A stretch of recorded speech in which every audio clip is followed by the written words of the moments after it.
श्री शिवाय नमस्तुभ्यम। आप सबका हमारे चैनल पर बहुत बहुत स्वागत है। आज की इस वीडियो में हम लेकर आए हैं सोमवार व्रत की कथा।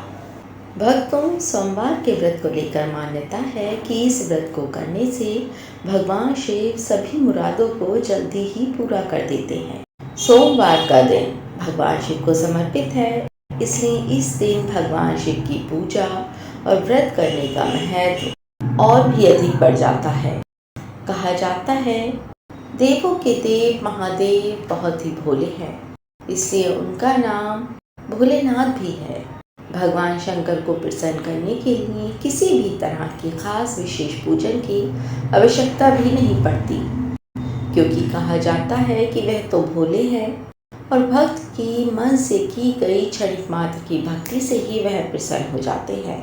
तो अगर आप भी शिव की भक्ति और कृपा पाने के लिए सोमवार का व्रत कर रहे हैं, तो व्रत में व्रत कथा अवश्य पढ़ें, क्योंकि व्रत में व्रत कथा करने से आपका व्रत पूर्ण माना जाता है और आपको अपने व्रत का पूर्ण फल प्राप्त होता है।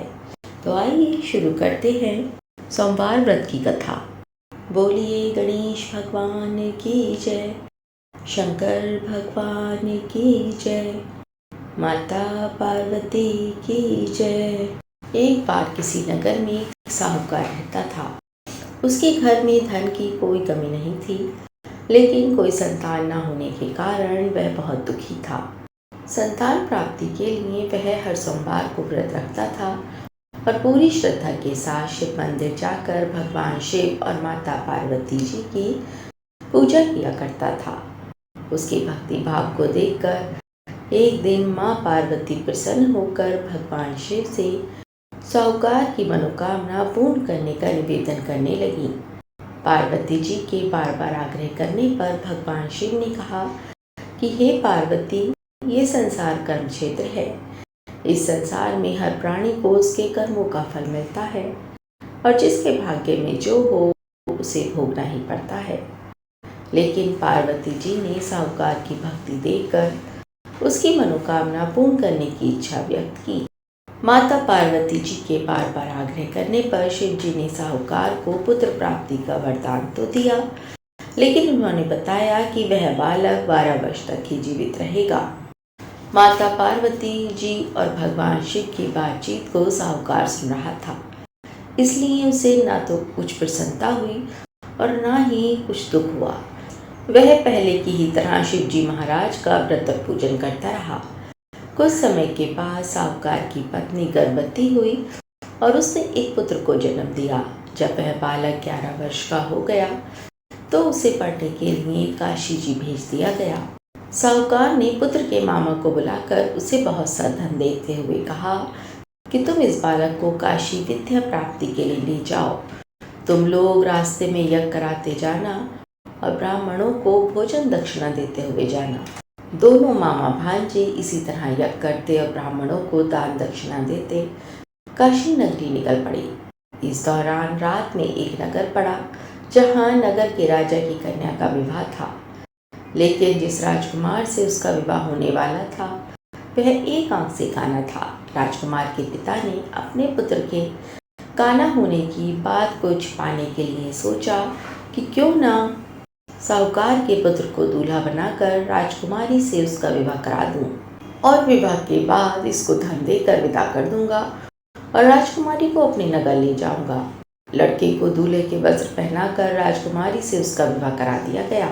साहूकार का पुत्र ईमानदार था, उसे ये बात सही नहीं लगी, इसलिए उसने अवसर पाकर राजकुमारी की चुनरी के पल्ले पर लिख दिया कि तुम्हारा विवाह तो मेरे साथ हुआ है, लेकिन जिस राजकुमार के साथ तुमको भेजेंगे वह एक आंख से काना है। मैं तो काशी जी पढ़ने जा रहा हूँ।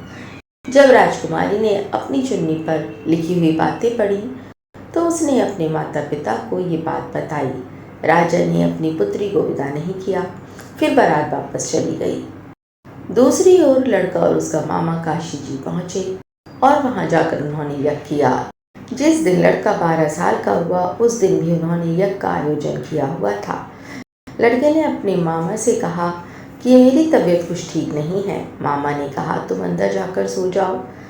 लड़का अंदर जाकर सो गया और शिव जी के वरदान के अनुसार कुछ ही देर में उस बालक के प्राण निकल गए। मृत भांजे को देख उसके मामा ने विलाप करना शुरू कर दिया। संयोगवश उसी समय शिव जी और पार्वती जी उधर से जा रहे थे। पार्वती जी ने भोलेनाथ से कहा, स्वामी, मुझे इसके रोने के स्वर सहन नहीं हो रहे हैं, आप इस व्यक्ति के कष्ट को अवश्य दूर करें। जब शिव जी मृत बालक के समीप गए तो वह बोले कि ये उसी साहूकार का पुत्र है जिसे मैंने 12 वर्ष की आयु का वरदान दिया था। अब इसकी आयु पूरी हो चुकी है। लेकिन मातृभाव से विभोर माता पार्वती ने कहा कि हे महादेव, आप इस बालक को और आयु देने की कृपा करें, अन्यथा इसके वियोग में इसके माता पिता भी तड़प तड़प कर मर जाएंगे। माता पार्वती जी के पुनः आग्रह पर भगवान शिव ने उस लड़के को जीवित होने का वरदान दिया। शिव जी की कृपा से वह लड़का जीवित हो गया। शिक्षा पूरी करके लड़का मामा के साथ अपने नगर की ओर वापस चल दिया। दोनों चलते हुए उसी नगर में पहुंचे जहां उसका विवाह हुआ था। उस नगर में भी उन्होंने यज्ञ का आयोजन किया। उस लड़के के ससुर ने उसे पहचान लिया और महल में ले जाकर उसकी बहुत खातिरदारी की और अपनी पुत्री और जमाई को विदा किया। इधर साहूकार और उसकी पत्नी भूखे प्यासे रहकर बेटे की प्रतीक्षा कर रहे थे। उन्होंने प्रण कर रखा था कि यदि उन्हें अपने बेटे की मृत्यु का समाचार मिला तो वह भी प्राण त्याग देंगे। परंतु अपने बेटे के जीवित होने का समाचार पाकर वह बेहद प्रसन्न हुए। उसी रात भगवान शिव ने साहूकार के स्वप्न में आकर कहा, हे श्रेष्ठी, मैंने तेरे सोमवार के व्रत करने और व्रत कथा सुनने से प्रसन्न होकर तेरे पुत्र को लंबी आयु प्रदान की है।